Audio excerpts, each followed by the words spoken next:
A Silent Song by Leonard Kibera. Slowly the youth groped towards the door of the hut. He crawled weakly on his knees and elbows. The pain in his spine and stomach rapidly gathered violence. Suddenly, sharp pangs from his navel tore into his body, and for one short tormenting moment, he was paralyzed. Then the pain disappeared. It vanished with the same savage fury of its onslaught, left him cold with sweat, left no other mark really, as if it had never been there. But he knew it had only recoiled for another attack. Once more, he gave up the fight, let go his chin, and hit his forehead on the dirt of the flea-ridden floor. He did not know what time it was, but he was hungry. Not that time ever mattered. In the gloom of his eternal night, such things as time, day, or beauty had no meaning. Flat and almost imperceptible, they were for him impossible and lay beyond the bitter limits of darkness. His world only responded to what he could feel and hear and run away from. For it seemed to Mbani now, as he slammed his youth in horror under the weight of closing death, that his short life has been one of retreat. Crawling away on his lameness, he tackled the world around him negatively and never hit back. He thought about his new life away from the streets of the city. His brother, a preacher, had picked him up there, bringing him to this hut which felt so serene, yet so suspicious. It was not just the lack of the urban ruggedness and noise, or the lack of quick footsteps of busy people prancing away fitly to business he never understood, but who would occasionally answer his plea to keep him alive with a drop of copper in his heart. It was not just the feel of the air and wind whizzing through the trees around his new confinement. He could tell that there was meaning in his brother's silence of late, something strange and yet perhaps well-intentioned in his voice when he spoke. He could tell it too, when his brother repeatedly said, "I rescued you from the barbaric city so that you can see the light of God." Somehow, however, he did recall the city with a kind of nostalgia. Not that he really knew it. In fact, he had earned his living on one street only, retiring to the back lane when the street became deserted. But the street had come to mean his life. It is true that he could not tell how long, how wide, how beautiful, how big it was. These were things which would not matter. He had become used to the talk of bright weather, lovely morning, or beautiful sunsets, small talk which he could never share. Pedestrians would sing to the blue sky, whistle to the gay morning as their footsteps sang their way down the pavement, and this would taunt him. Still, he would be happy, for it was the gay people who mostly answered his plea. He had come to know how money was the essence of urban life. Dull people, heavy tired footsteps, and voices betrayed anxiety, empty pockets. He had come to know, too, what day and night meant to them. When the sun poured its heat too generously upon him and fleas crawled along the edges of his lips, good men and women spent their time working inside the building next to him and many more up the street. It would be a dead night when the sun withdrew, he knew not where, to yield the street to hostile cold. He would then steal into the back lane, unsheltered but undisturbed, to surrender his vulnerability to sleep, and occasionally the basest of thieves.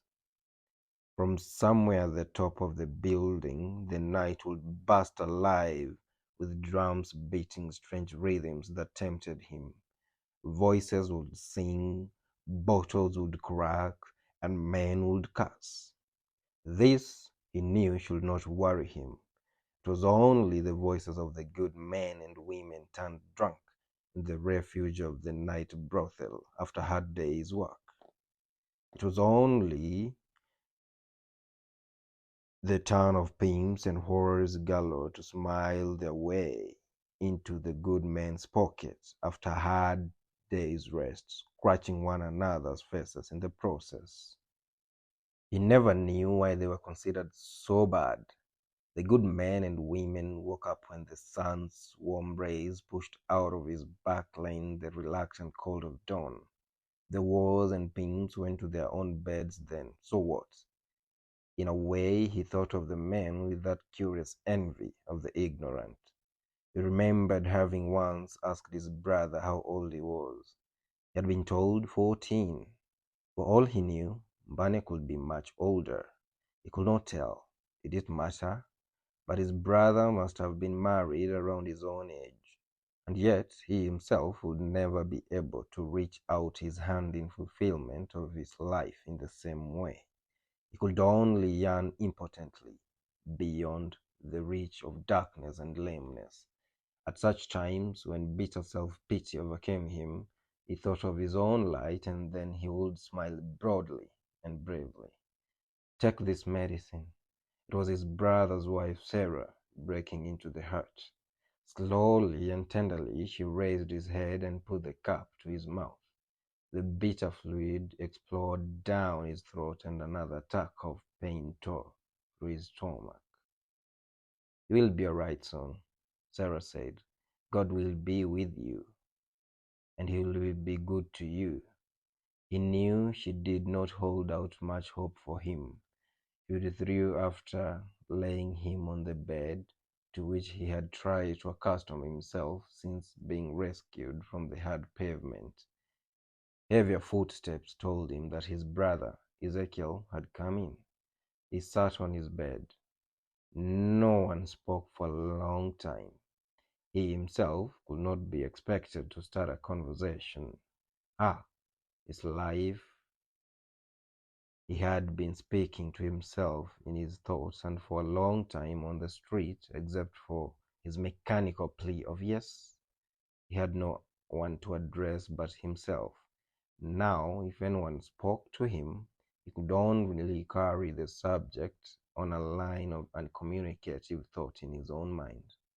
"Mbane, do you believe in God?" Ezekiel asked. He saw no reason why his brother should ask him this. He only answered to himself, "I don't know. I don't think it matters." He remembered the religious mother who was now long dead. She used to say that all men were one stream, one flow through the rocks of life. Twisting and turning the pebbles, they would get dirty in the muddy earth. They cried in the falls and whirlpools of life, laughed and sang when the flow was smooth and undisturbed. And while some cried and wailed in the potholes of life's valley, others laughed triumph elsewhere. But it seemed to Mbane that he was not only crying. He was not even a part of that stream whose waters branched out into a narrow valley towards the heavenly pool.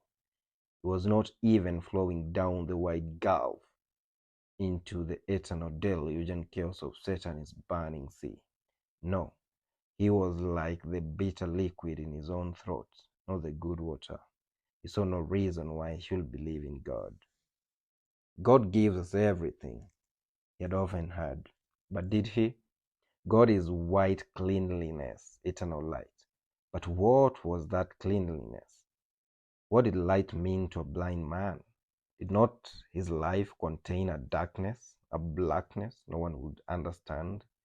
Did the Christmas morning procession of good men and women in the city mean anything more to him than that the generous in yesterday's mean men would be evoked, meaning more money for his heart?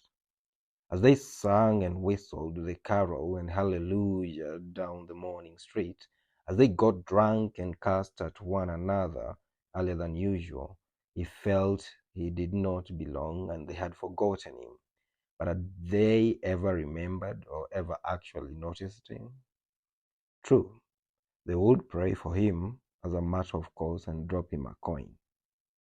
But instead of bringing the knowledge of Christ to him, much as he wished that he should be left alone, some good Christian men and women would once again curse, call him able-bodied, only crippled more every day by the idleness of leisurely begging. He could tell this, too, in the way the authority in the city handled him.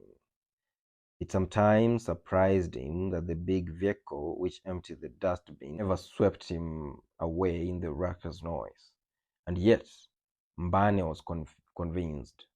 It was a glorious thing to believe, to cling, to dream of a future life.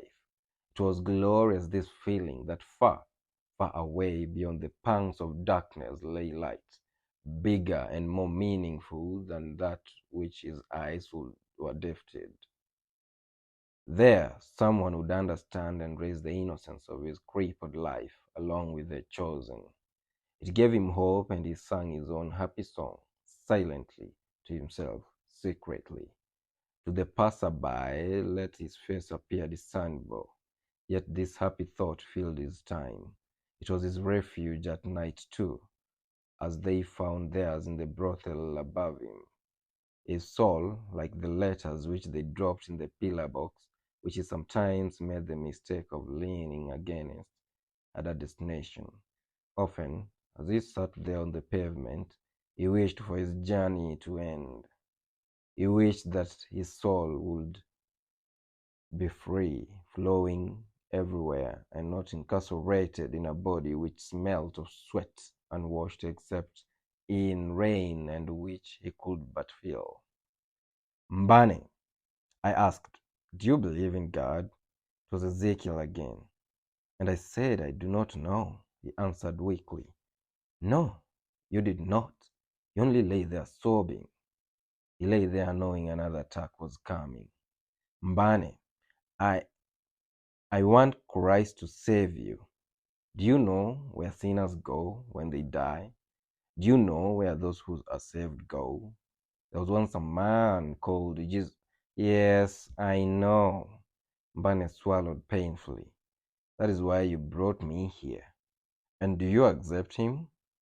I do not know, but I now see the light I have often thought about in my own way.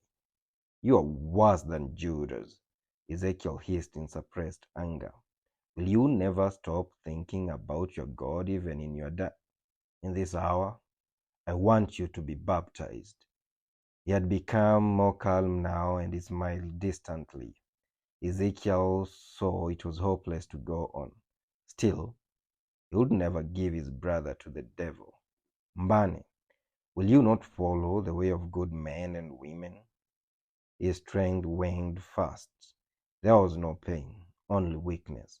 Then his head jerked down to the bed. Ezekiel bent down and touched the cold forehead with a shaking hand. He is gone, he said aloud to himself. Yes, he is gone, Sarah whispered. And he was smiling, he said, looking round at his wife. Yes, he was smiling.